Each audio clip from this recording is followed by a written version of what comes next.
Welcome to this week's Treasury Career Corner podcast, where I talk to treasurers about their treasury careers. This is one of our revisited episodes. Joined by Shailesh Bettadapur. Shailesh is the treasurer of Mohawk in the US. What you will hear is our original episode, which has been remastered, improved on the sound as well. So enjoy that. Then we also catch up with Shailesh. I spoke to him originally in 2019, and I've recently caught up with him in 2023. So we talk about what happened post-pandemic or throughout pandemic and everything else. So enjoy the show. Welcome to this week's Treasury Career Corner podcast, where I interview treasury professionals about their treasury careers. I talk to them about how they got started in treasury, where they are now, and where they see both themselves and the treasury profession going next. In this week's show, I'm delighted to be joined by Shailesh Bettadapur, VP and Treasurer at Mohawk Industries. Mohawk are part of the Fortune 500. They manufacture flooring globally for both residential and commercial spaces around the world, employing more than 38,000 people worldwide. Previously, they were considered to be an American carpet manufacturer, but now they've grown into, the world's largest flooring company with operations reaching the world, basically.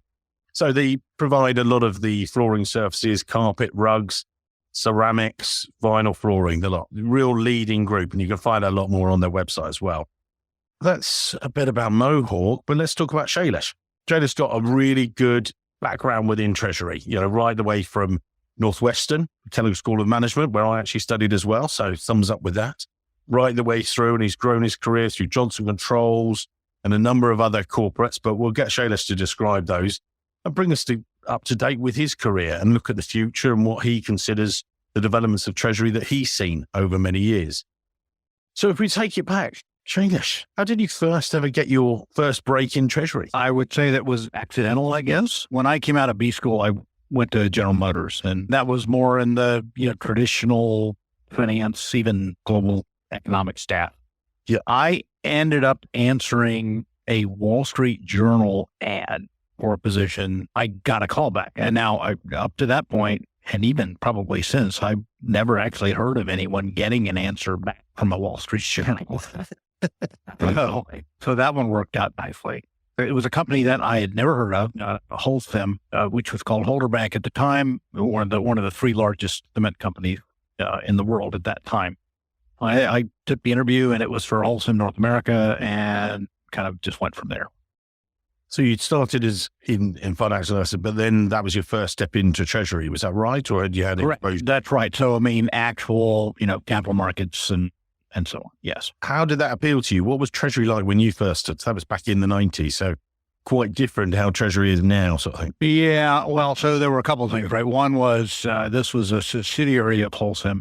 In the Swiss model, subsidiaries are self-financing, right? Other than equity part. Standalone. So it was a full Treasury type of thing. Now, I went in as the manager of Treasury, but that's a bit of a misnomer. I was both the manager and the staff at that time.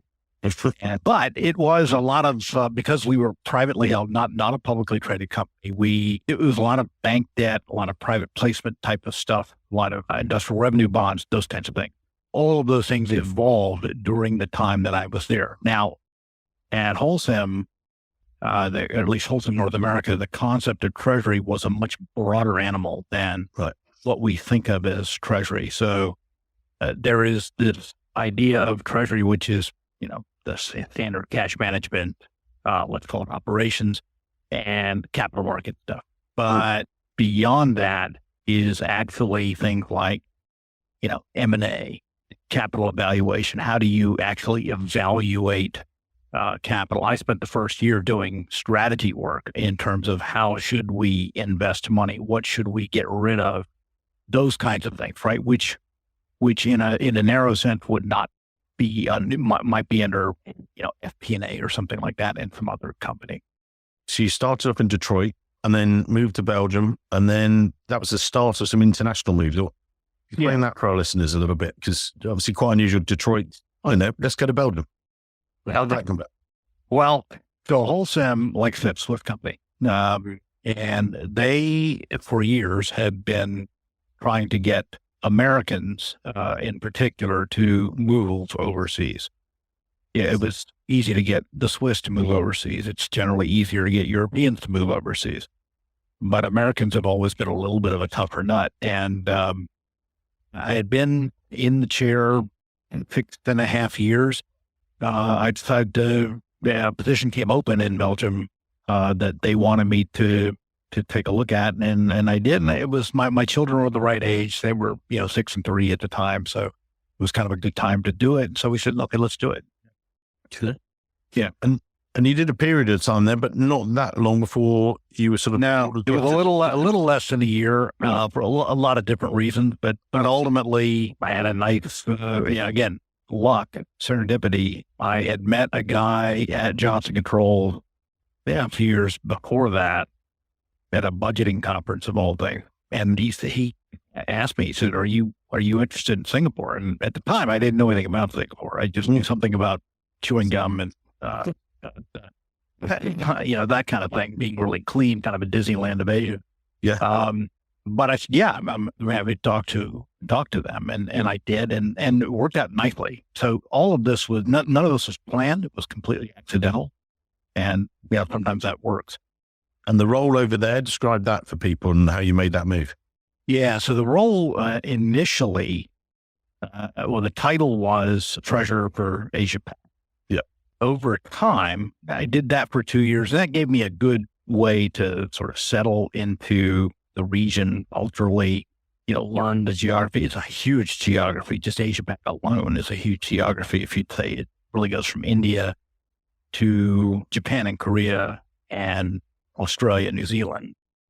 So that alone is just an enormous geography. After 2 years, I added to that being the finance director for the automotive portion of the Johnson Controls business. So I was carrying both hats, and so that included a lot of the controller work and all that you wouldn't normally find in those kinds of positions. With that role, and you made the move to Detroit within Treasury through to now you were Singapore and leading the Treasury. What was the cultural difference in Treasury terms? In terms of Treasury staffing or the way that people approach. Was it different, or was it exactly the same? Treasury was Treasury.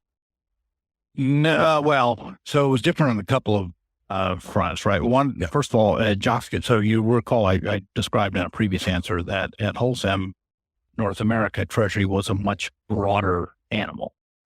At Johnson Controls, it was much more traditional. Treasury was Treasury, what you would normally think of. So it's the standard, capital market, FX, operations and so forth. So that was different.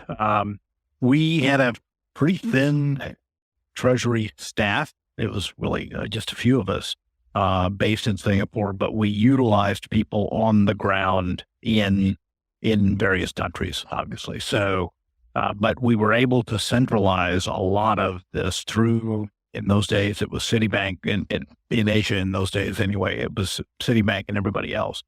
But they had great systems that we could use that to essentially commonize and centralize the way we did all of these things. And that just made life a lot simpler. And what I found, so that was one difference. The other difference was, of course, in addition to being a very large geography, it is a very culturally disparate region, right? Chinese are obviously different from the Japanese and the Indians and so forth. And even within China, the Beijing people are different from Shanghai people and so forth. And so those are all things that, being somewhat new to the region, you had to actually learn. And that's usually market success or failure in a bad assignment. So, and when you say learn, is that what learning those cultural differences about how people think?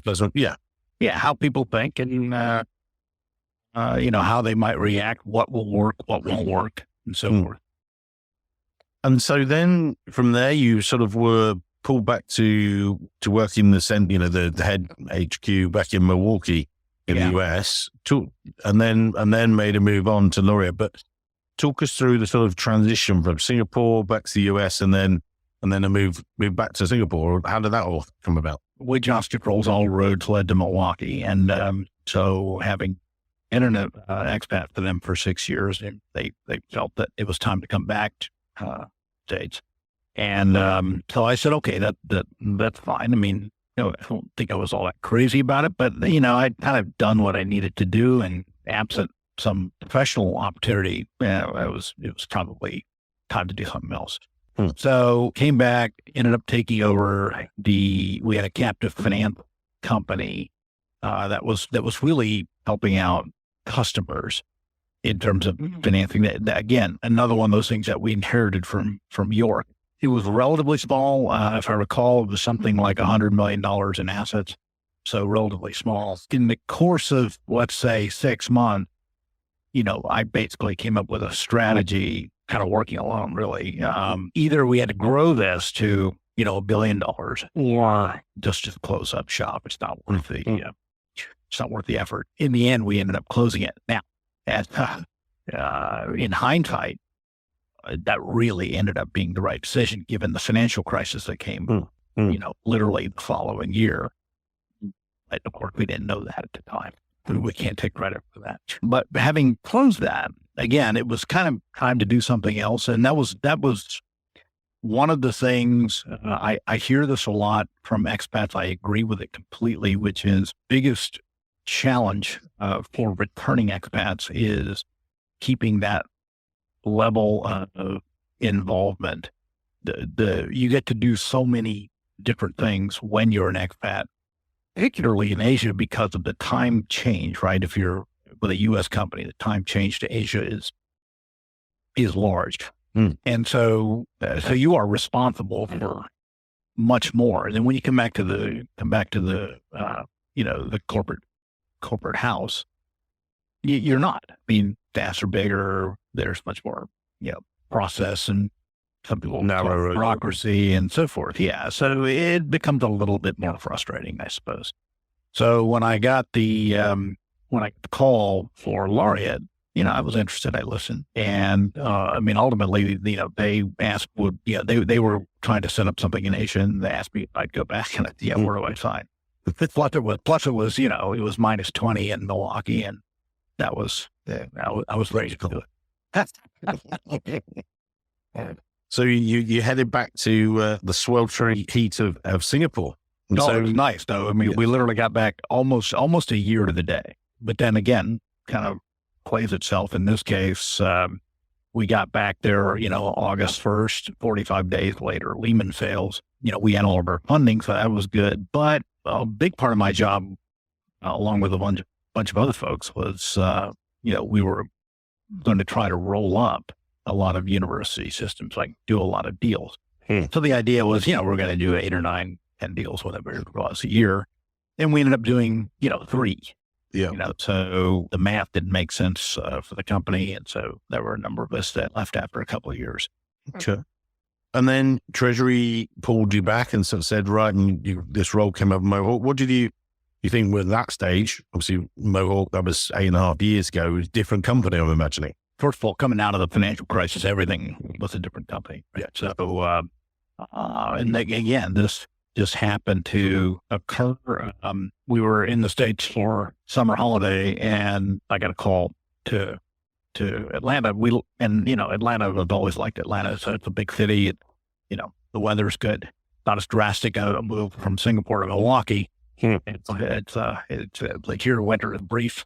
So came back, and it's a very senior position at that time Fortune 500 company. Yeah, and there was a lot of opportunity to do some stuff, which I've been able to do, and now I've been here 8 years. So, and with that role itself, what was Treasury like when you started, and where have you taken it from and to, sort of thing?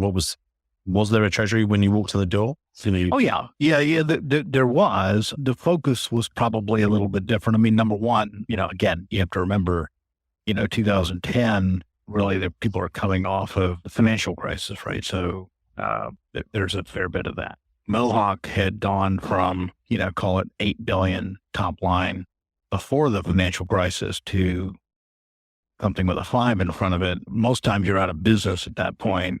The thing that impressed me so much was the folks here made the hard calls and did it fast. So that, actually never had a non-profitable year. There were write-offs, so it looked like, in 1 year it was definitely a knockdown. But these are all non-cash items. But the result was that the capital structure was more than 100% fixed debt. And when I say that, all of the debt was fixed, and we had an ABL line because it had gone to high yield at that point. And but we're sitting on a boatload of cash, right? So that makes it more than 100% fixed debt and fixed rate debt. So, and high cost. And so over time, I was able to, kind of get that down either through maturities or through opportunistic buying and so forth. And as we sort of climbed the ladder back into investment grade, which took some years, and some, being more transparent with the rating agencies and so forth, we were able to do a number of things like implement commercial paper programs both in the U.S. and in Europe. And so we now have, a fair amount of European debt, Euro debt. We issue commercial paper in euros at negative rate, and have been for probably 18 months or so. So it's hard to lose with that kind of thing, as long as you can take advantage of it. And how's the Treasury Department structured in Mohawk? A new organization on it? It's really Treasury and risk. And so we sort of conflate the two, risk being the traditional insurance type of risk. But when I say conflate, we have a lot of cross work going across, because we just don't have, Mohawk is notoriously lean. So it's not like we have large staffs. In fact, the $10 billion company, we have a Treasury risk staff of 5 or 6. Now we do use people on the ground in different places, but nevertheless, it's not a large group. Now the way we've gotten away with that to some extent is through kind of almost brutal automation. So very robust in terms of electronic automation, any of those kinds of things that we can do, we do. And when you say that, everything goes in the system, and if you can't, you force it in there, or what? Yeah. Well, to give you, just a real simple example, Treasury Workstation, which we put into place, back half of 2012, right? So before that, it was all Excel spreadsheets. I've been actually a little bit shocked at how many of my peers still use Excel spreadsheet for a lot of this stuff. And, so this has enabled us. This took a whole bunch of work out of the, just kind of basic work, a lot of manual work. It took a whole bunch of that out of the system, which saves time. And reduces error rate, et cetera, et cetera, et cetera. Is that been one of the keys to success, or what have you run it lean and mean in a good way? Yeah. What have you seen? What's your ethos within Treasury? What's the thing you said, right, let's keep it like this, or where do you focus your efforts on making it a better Treasury and the offering to the business, or do you work closely, or what's the sort of... The idea is that by doing more of this kind of thing, getting rid of the manual work, we're able to help the business more, right? That's the idea. Yeah. And that, for the most part, that does work. Because otherwise we get too bogged down with the non-value adding manual things. And that is the idea. And so whether we're advising on foreign exchange, whether we're advising on leasing structures, businesses will say, I'd like to lease this, or I'd like to do this, or I'd like to go buy this in various currencies, or do these kinds of hedges and so forth, because they're trying to protect their own internal P&L. And so these are all things that we can talk to. And then there's a whole bunch of, I spent a lot of time with my CFO and my CEO in terms of, what does capital structure look like? What is the optimal capital structure? Why are we doing this? That's, again, once more with feeling, what are we doing? Right. So it's not something that we just put on the shelf. It's a fairly durable strategy. So that is the concept. And you've been 20 years plus in Treasury, just like I've been within Treasury recruitment as well.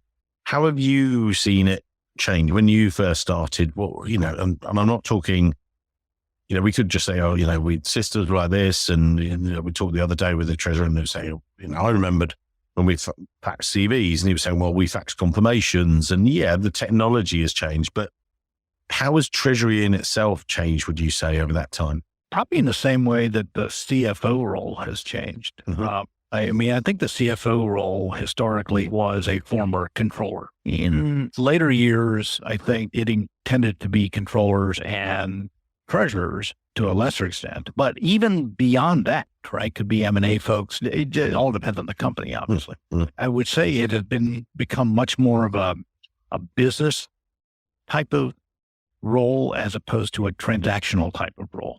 And with you say you run this quite lean operation, staffing wise, but when you are recruiting, what is it you look for in the people that work with you?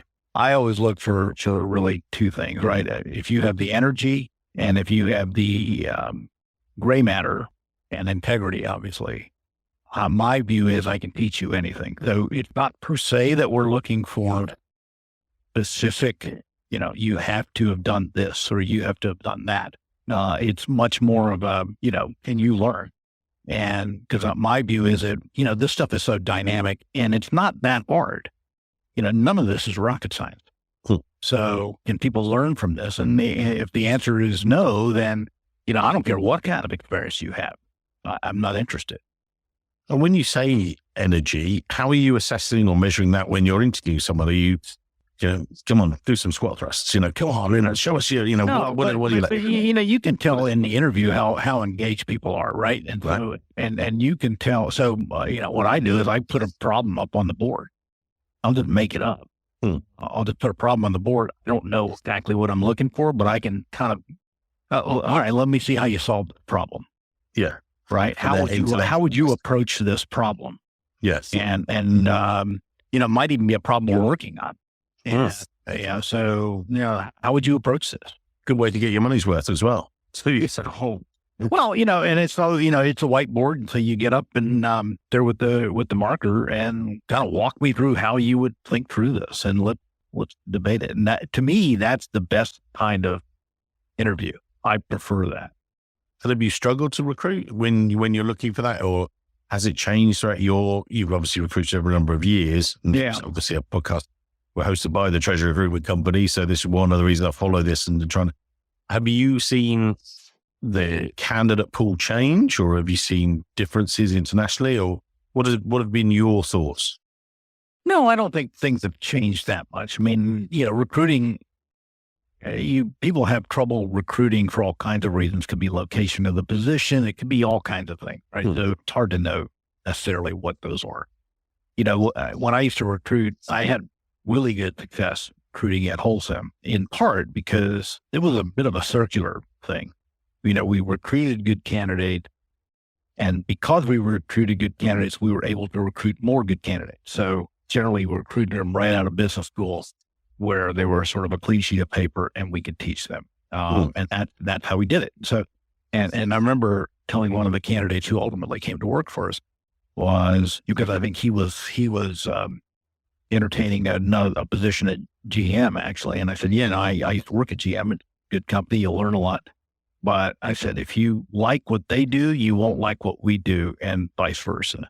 I said the thing that I can promise you, I can't tell you what your next job will be. But what I can tell you is that whatever it is, you will learn a lot that you can take somewhere else if you need to. And so that's the way I think.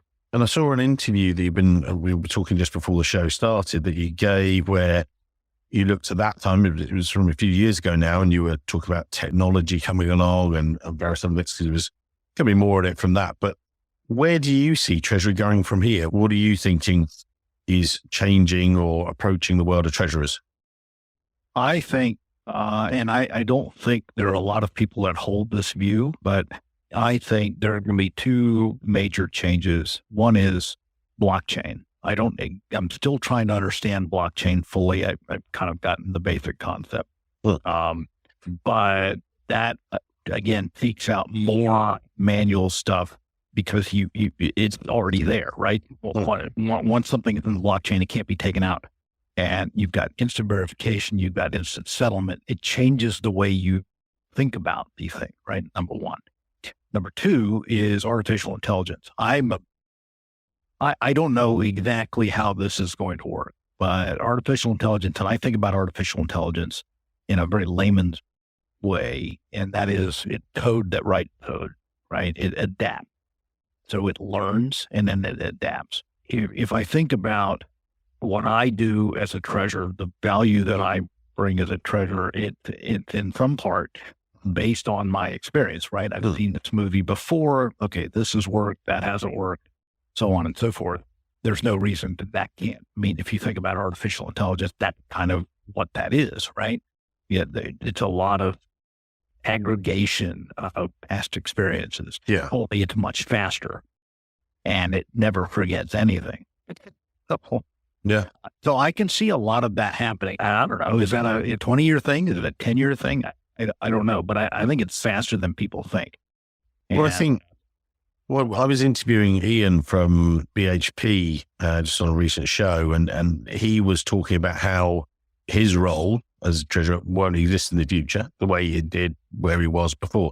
But one of the key things he said that new people coming in and you guys was the understanding of IT and data. You know, that's where he sort of linked it to blockchain and everything else and making those decisions based on all the data that was coming out him as a treasurer. And the way we sort of got to it was much more, he felt he was an interpreter. We didn't use that word at the time, but an interpreter, translate, being that conduit for the CFO, because there was so much stuff coming at the line down treasurers. Yeah, but I tend to think that it's always been that way. Right. When I was at Holstrom, the thing that we would try to encourage was, say you were evaluating a $10 million piece of equipment. Yeah. At a plant. And so, the manufacturing guys would say, oh yeah, it's going to increase production by 30% and all of those kinds of things. Right. So one of the things that, in our evaluation of it, you go through the standard, NPV types of calculation, which is, anybody can do that. But the key is to interpret that as to say, okay, let's say you don't get your 30%, say it's 25%. Do you make your numbers? If the answer is no, then essentially what you have to then translate that back into manufacturing metrics to say, okay, if you're saying you're going to get X, but you're really going to get, let's say you only get X minus 2. Are you willing to take your bonus on? Yeah. And that's where the rubber hits the road, because the manufacturing guys, they won't understand and you wouldn't expect anybody to understand it's so amorphous, NPV calculation. What does that even mean? But they will understand machine efficiency because that's what they do. And so you're translating it into financial numbers, and then you are translating it back. And so essentially you're telling a story. And So it's the cost benefit analysis in some ways of if we were to implement blockchain or if we do bring in this technology, what does it give us? What's the benefit to us? In the case of blockchain or any of those kinds of things, that's going to happen anyway. It's not going to be a choice, I think. So it's going to happen. And the question then is, how do you make use of it? How do you deal with it? Yes. And implement it the best way, or sort of leverage it as well. Yeah. And what do you do now? Based on that, you looked at the future of Treasury, but to wrap up today's conversation a little bit, and I'd use this quite a lot, so it can be a big answer, so don't worry. But someone looks at you, we spoke before, and Shailesh has very kindly said that if people do want to connect with him or, hear more or things like that, he's, to connect with him via LinkedIn. So we'll put his LinkedIn profile in the show notes. But we also talked about, Shailesh's career. It's encompassed a lot of international moves and everything else. Just looking at that, if someone wants a career like yours, they want to come into Treasury, but then it sort of parachutes them around the world and doesn't, what advice would you offer or give them? So I can say this now because I'm old. We both not, don't worry. But the biggest lesson that I have taken from this is you never really know what's going to happen. So all the planning in the world is great. It's, I think There's a famous quote from Clausewitz, which is all battle plans are obsolete the minute the first bullet is fired. Hmm. And that's true. I mean, so, I never plan. In fact, so I'll give you an example. So I was born in India. I came to the States when I was less than a year old. So I grew up in the States. And it had never occurred to me. I mean, I had thought about it a little bit every now and then, but it never really occurred to me that I would work overseas. And then the Belgium thing came up. And then without that Belgium opportunity, Singapore probably doesn't happen. And if Singapore doesn't happen, the kinds of things that I would have missed out on now as I think about it, both professionally and personally, for professional growth, personal growth, my family, my kids more or less grew up overseas. They are different people because of that. It just made our lives as a family much richer. It's made my professional life much richer. And none of that was planned. Right. And so I guess the advice that if anybody asked, the advice would be kind of go with it. You don't have to have all of the answers before you jump. Obviously, you don't want to make foolish mistakes and things like that. But at the end of the day, as long as you're learning something, then you're okay. That's something that you can then talk about. You can take somewhere else. As long as you're learning, it has not been a lost opportunity.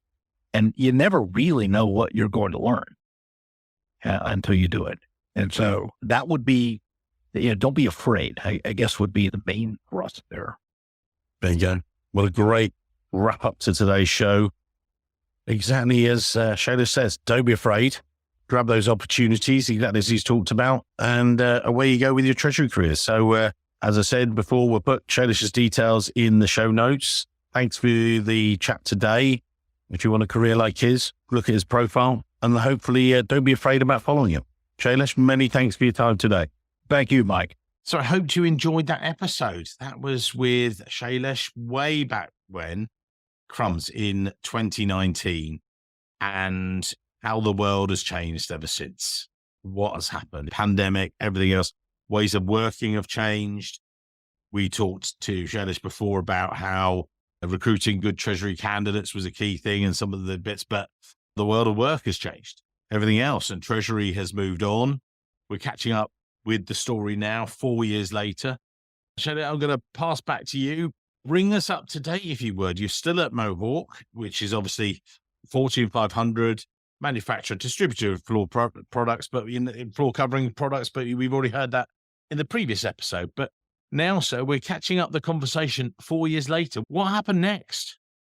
Good to talk to you again, Mike. What's so interesting to me, just as an aside, you talk about this was back in 2019. And for me, I think for a lot of people, I think it's not like last year because COVID has had that effect of compressing time. When I say last year, I really mean 2016.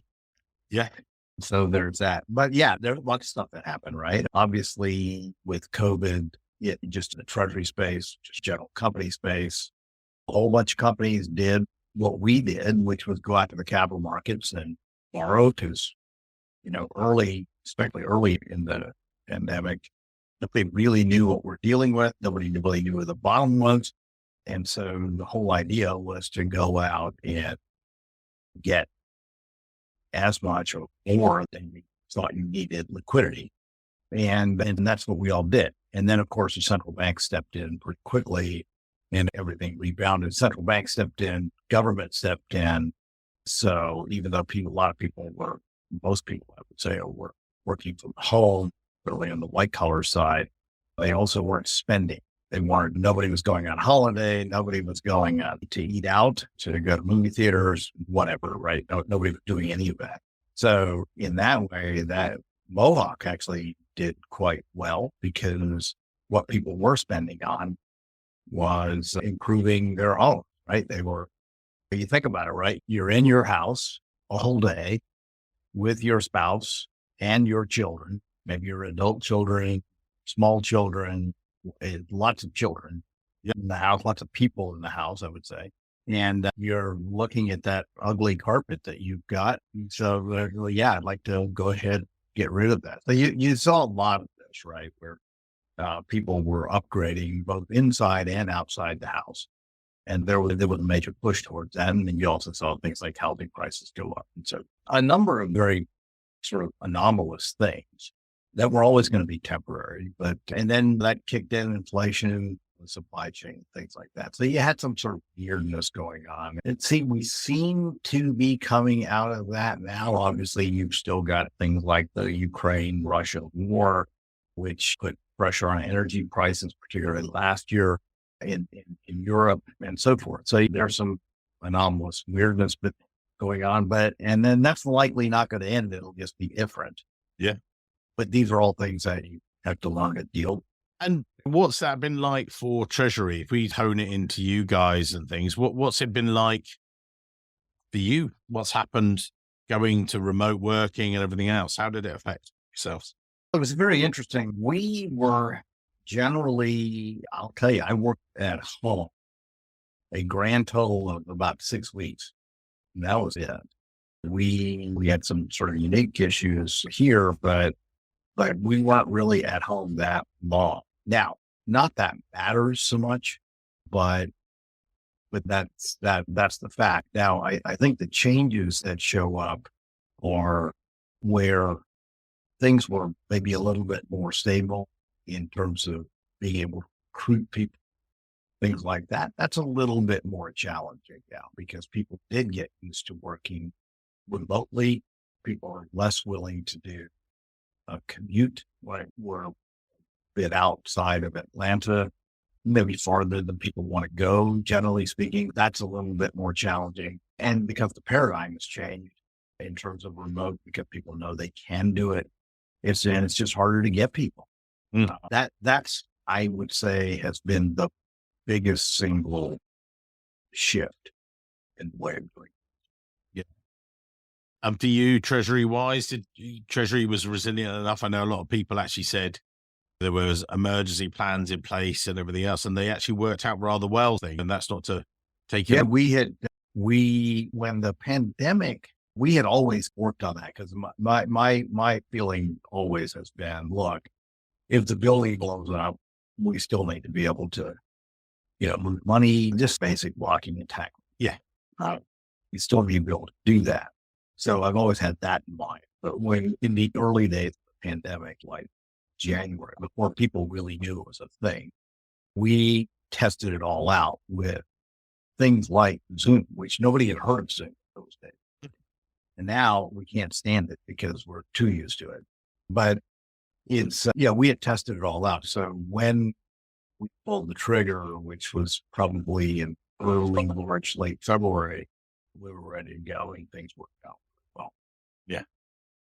And now we've come back into the office and we're looking at the future and things. We just spoke before the show about world events and everything else. Everything seemed to get back to a sort of a steady state, as it were. What are you facing now, Treasury wise, and how are you seeing it for the future sort of thing? What are the things that other people should be thinking about, do you see, and you're planning for? First of all, I would not agree that everybody is back into the office, right? So here at Mohawk, we're back in the office, fine. But a lot of people are not. I look at my children, they are still working from home. They're in tech, but they're still working from home where they are. And they've been told they're going to work from home forever. Now, to my mind, forever is a long time, so you never really know. But they've been told that. But I guess my point there is, as long as a significant number of people are have shifted that paradigm, it's going to affect everybody, whether you're in the office or not. Yeah. You're going to have to adapt to that new workforce. And that's a key as we look to either add or more likely place people. Now, we have always been highly automated. We did this when I came in 13 years ago now. We started automating pretty significantly, taking out a lot of the manual processes. So something as simple as a Treasury workstation, which takes out a lot of those sort of manual, very tedious kinds of day-to-day things. And that allows us to work at a relatively lean with a relatively lean structure. And so that helps. And that's going to happen, I think, more and more, just because you're not going to be able to get people. And there are fewer people in the work. Right? So so I think automation, I think AI is going to be a thing. And that's going to be a big play. And so I think you can see a lot of. Just touching on that with AI, that you and I had spoken about it before, but that we'd both agreed at the time that things like advancements in blockchain, AI will impact. But I did a post the other day and I was just talking to people that it's going to impact, but not wipe out. It's going to reduce manual processes. And actually for me as a recruiter, if we can embrace AI, it's going to mean I can spend more time talking to clients like yourself, and it takes away the close-ended task, but not the open-ended task. It means I can spend more time talking to candidates about themselves. And yes, there's some stuff you can get, but in actual fact, it frees me up to do the interesting activities personally. Do you see similar yourself, or what are your thoughts? I think that depends on your time frame. I think that, so with AI, right, everybody gets focused on the big horror stories, right? So we're going to get enslaved by servers someplace. Yeah. We just went to see the new Mission Impossible movie yesterday, which was the whole AI thing. You know, it's a fun movie, but yeah, so it seems fantastical. At the same time, I don't think it is. Longer term, so we talk about the more interesting things, but if you think about what, let's say, a treasurer, why do you hire a treasurer? You hire a treasurer mainly for accumulated experience and therefore the judgment, right? That's the idea, that you can think your way through situations. Now, that is a function of, okay, I've seen several movies before. I know how they turn out. So I tried that. That doesn't work. Let me do something different. And so over the years, you pick these things up. Now, take that as AI, where it's not just a single person's experience, it's the whole thing. And it accumulates fast. And you can run multiple scenarios. There's nothing that we do that is rocket science. I see no reason why it wouldn't eventually wipe it out. That sounds dystopian, but I really believe that. No, I think it's great. And wrapping up today, because you were very kind with your time last time. Any nuggets, any pieces of advice you'd just give to the Treasury folks out there if they're thinking about their careers or thinking about what they should be doing next? What are your sort of takeaways from this updated show 4 years later? It's crazy, 4 years later, but I don't actually remember if I said this back then, but they would certainly hold, which is for Treasury people in particular, because Treasury is somewhat, let's say, walled-off function, and not unlike tax, for yeah. But I think it's much more important to get into the business and to really understand the business that you're dealing with, because otherwise what you're really doing is some manual, right? You don't have a full understanding of what's going on in the business. And so I think to a large extent, if you can really get into the business, and honestly, if let's say you're lower down in the Treasury space, let's say you're a Treasury manager, for example, it's not a bad thing for your next assignment to be in the business, doing something else. You can always come back, but doing something else and broadening that experience base, I think is not just important. I think it's actually necessary. Yeah, that's the kind of thing that folks will be looking for later. Fantastic. Thank you, sir. You've been very kind again. Looking forward to seeing you later on this year, hopefully, and or soon. And thanks very much for sharing some of your insights, and onwards and upwards, sir. Yes. Yeah. Good to talk to you again. Thank you. Hello, Treasury professionals. Before you dive into the next episode, could you please help me continue to grow the world's only global Treasury salary survey? That's right, our one. We run the results quarterly. so you know your compensation is constantly benchmarked against the market and your peer group each and every 3 months. It's amazing, isn't it? Just go to treasurysalary.com. It takes less than 2 minutes to complete, start to finish. You then gain exclusive, regular, updated access to our salary survey, keeping you ahead of the curve. The survey is an evolving, breathing entity that constantly tracks the salaries of Treasury professionals on a global basis. Currently, we have over 1,100 participants taking part. By the end of 2023, I want to hit 1,500, but that's where I need your help. Please make it happen at treasurysalary.com. Thank you for being such amazing loyal listeners. Your support is incredible. Couldn't do it without you. Thank you. Go to treasurysalary.com. Make it 1,500 for 2023. Love you guys.